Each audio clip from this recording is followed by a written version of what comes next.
Hello and welcome back to another video on the Wrestling Debate and to another edition of Raw out of 10. And yeah, obviously it's a big show today. It is the first show since CrownJewel. And yeah, I mean, like, there's a lot going on in that show. We're going to discuss all the fallout today and what happens. And of course, we're only a few weeks away from Survivor Series War Games as well, which is going to be a very interesting tape. So let's get straight into it. And the Bloodline kicked off this week's Raw, but it was the only Usos and Solo Sikoa.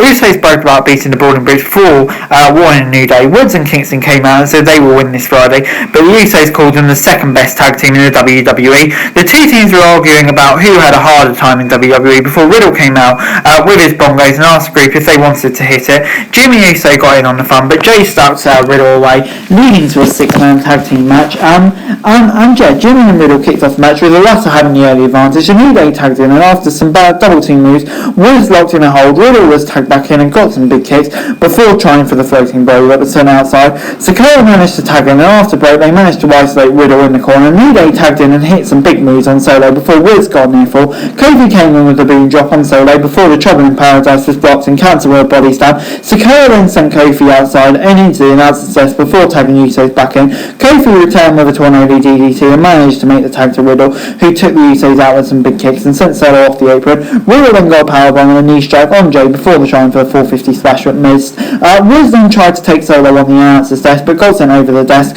once more. Riddle got the drooping DDT in the ring before getting the RKO, but Sikoa came in at the last minute and hit the spinning Solo for the victory.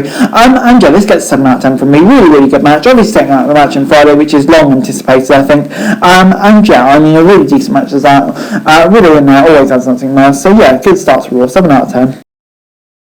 It was then time for Baron Corbin versus Cedric Alexander. Corbin sent Cedric into the corner early before getting a massive lariat for a near fall. Cedric then came out with a big kick and sent Corbin outside before getting a dive. Back in the ring, Cedric hit a dive and that was caught with the end of the day before Corbin picked up the swift win. Another good win for Corbin, building her up under this new thing under JBL. So yeah, gets 6 out of 10 from me. Did a solid enough job here, I suppose. Like I say, 6 out of 10. I don't know, maybe soon we'll get to see some new stuff with Corbin, I'm probably getting to his first proper feud with JBL as his manager. But anyway, I hope that comes in the next few weeks. And Seth Rollins was out next and put an open challenge out that was answered by Finn Balor. Balor said that he was going to cost Rollins the belt before AJ and the OC came out. Rollins quickly fled the ring with the belt as the OC and Judgment Day crowded the ring. AJ said that it was always 3-on-4, but they came out to even things out. Mia Yim came out and attacked Ripley with kendo stick as the two teams started brawling.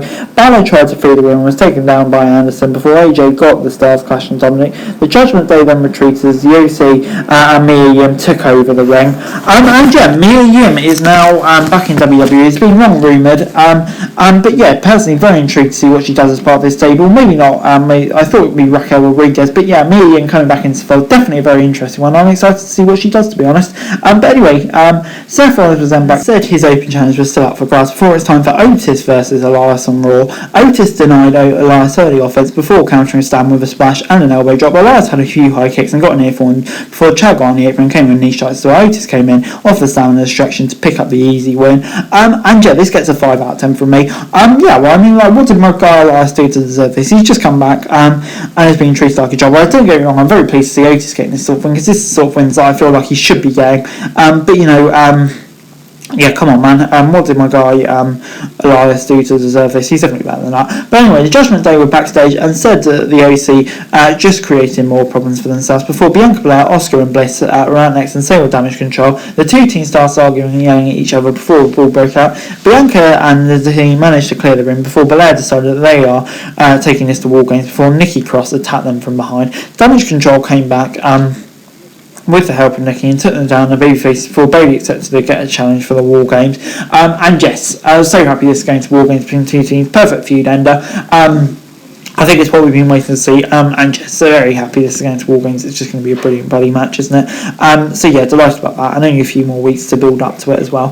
Before it's time for Austin Theory versus Shelton Benjamin, and oh boy, Austin Theory went for a big slam early on, but Shelton cancelled it into the German seatbacks. Shelton went after Theory on the ropes before Austin jumped him in the eye and sent him down to the mat. Theory then finally connected with the A-Town down, getting the pin. Gets 6 out of 10 from me. I don't know what to say about this. Obviously we all know what happens later on, and I'll get to my thoughts on that later. But Theory getting the win here, for good win for Mr. Money in the Bank, of course. Got to keep him building up because he's definitely going to be a future world champion at some point soon. And yeah, I mean, like Shelton Benjamin, kind of just used there as a jobber, but good win to get Mr. Money in the Bank over, wasn't it? Yeah, it definitely was. But anyway, Miz was out next on Raw and said that Johnny Gargano's story from last week was false, and Miz was making a big documentary to tell his side of the story. Gargano came out and said that the Hollywood producer who Miz had dinner with was a private investigator and recorded him with a hidden camera. We said all fitted to Miz to claim that everything Gargano said was true. He admitted to paying Dexter and confessed that it was all a publicity stunt. Before we got Gargano v The Miz, Gargano held the early advantage and took the Miz down before heading to the outside to showboat. Miz looked like it hurt his arm and Gargano attacked the injured limb. Miz came out with a kick and sent Gargano set up on the ropes before hitting the knee to the back of the head. Miz got a clothesline in the corner before Gargano came back with a neck breaker. Miz was kicked off the apron before Gargano hit a dive to the outside but was sent into the barricade. Back after a break, Gargano was sent outside and into the announcer's desk. The Miz got a weapon from under the ring but then freaked out as someone tried to drag him in. He said to ref to check onto the ring and hit a cheap shot on Gargano before the Miz picked up the win. And yeah, Dex Lumis came out under the ring and took the Miz down with a steel chair before being chased off by the officials. And yeah, to be honest, this gets a 5 out of 10 for me. This whole Dex Lumis stuff with publicity stunt or not publicity stunt, yeah, to me it's all just very confusing and yeah, it's just kind of a bit unnecessary to be honest. And Gargano was a guy who keep losing. Yeah, I mean you brought him back and that's where he's just lost lots recently. So yeah, can we stop that please? So yeah, on the whole this whole gets a 5 out of 10 from me.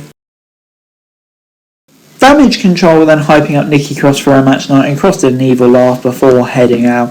And yeah, it was time for Daniel Brooke versus Nikki Cross. Cross and go with some big moves in early on, and Brooke got a crossbody and loaded on her in the ring. Cross came back with some strikes of her own and put her knees down in the corner. Nikki got a top rope neck breaker and picked up the win as the new 24/7 champion. So apparently that's back. I don't know, I wonder if it's being used as a women's mid-card title now, like Dana Brooke wanted, but we'll see. Nikki was staring at the scene all night, and when she was walking out with Damage Control, she dropped the title in the trash. So yeah, I guess that's it for the 24/7 championship. But yeah, I mean, like, just kind of felt a bit of a weird thing to do in the first place. Didn't really feel our character going for this. And yeah, I know she's crazy and everything like that, but it's just very hard to work out. If she's with Damage Control, she's not. So yeah, I'll give it more time. But after the loss last week, yeah, I don't know. I'm just not wholly sure about it, I have to say. I'm going to give it a 5 out of 10. Rollins was out next and said that it has been 10 years since he joined WWE and the fans cheered him on, thanking him, but he put the open challenge out once more before Ali showed up on the Titantron. He was just about to accept the challenge, but Bobby Lashley took his place. Poor Ali. And yeah, Seth Rollins versus Lashley kicked off. Lashley sent Rollins outside with the bell and sent him into the barricades over and over before tossing him into the ring. Rollins countered the spear with a super kick before sending Lashley into the side steps. And Rollins tried for a pedigree on the floor before Lashley unloaded on the champ once more. Officials came to stop the roll, but Lashley put Rollins through the announcer's desk before with a big stand before walking off. Guess Lashley didn't want the title. But that led to Austin Theory walking after Lashley made his way out. An after break call for a Money in the Bank contract to be cashed in. Theory took Rollins down right away and tried for a pin, but Rollins got kicked out. Theory got his finisher, but failed to get the pin again. Rollins tried for the pedigree, but Theory reversed it into another near fall. Rollins sent Theory outside before getting in a pin powerbomb and a super kick before Theory got the 8-hand down. Lashley came back and took out the ref before he could count to 3. Theory was then furious and nailed at Bobby and got taken out as well as being caught in the hurt lock. Theory was knocked out before the ref recovered and nearly counted him out. Back in the room, Rollins got the stomp and picked up the 3 count. And yeah, this gets a 4 out of 10 from me. Like, just from the start. Lashley came out, I mean, poor old Ali, but that's kind of understandable. I love him, but yeah, he's kind of treated badly there. But anyway, Lashley comes out. Surely he was desperate for his title back that he was robbed of, but no, that just leads to a DQ. I mean, like, it's a title match. Come on, Bobby, you know better. And then Theory comes out. Like, Theory, you've got the Money in the Bank briefcase. You could cash in on the top championship, the world championship. Instead, you go to the US championship that's just been treated awfully. You could get Roman Reigns and the record-breaking streak, but no, you go for the US championship. It just makes literally zero sense. Like, why would anyone do that? And then not only that, he flipping loses, cashing in on the United States championship. There were rumours a few weeks ago of them doing the idea that he would go on to Money in the Bank next year and have to cash in and maybe fail in a desperate attempt.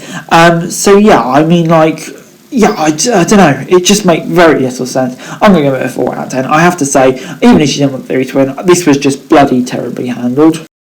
Overall, Raw this week gets a 5 out of 10 from me. Yeah, I mean, like, yeah, I've been a fan of Raw lately, really ever since Triple H took over. It's been a lot better, but for me, this was kind of going back to the old Vince McMahon era. There's some very odd booking decisions here, matches I didn't agree with, booking I didn't agree with. Yeah, on the whole, just thought this was a pretty crap episode of Raw, to be honest. But anyway, guys, that's it for the video. Thanks very much for watching. To like, share, subscribe, very thoughts, comments down below, and follow the for daily wrestling news and subscribe to the channel. Greatly appreciated. Thanks very much for watching. Peace out.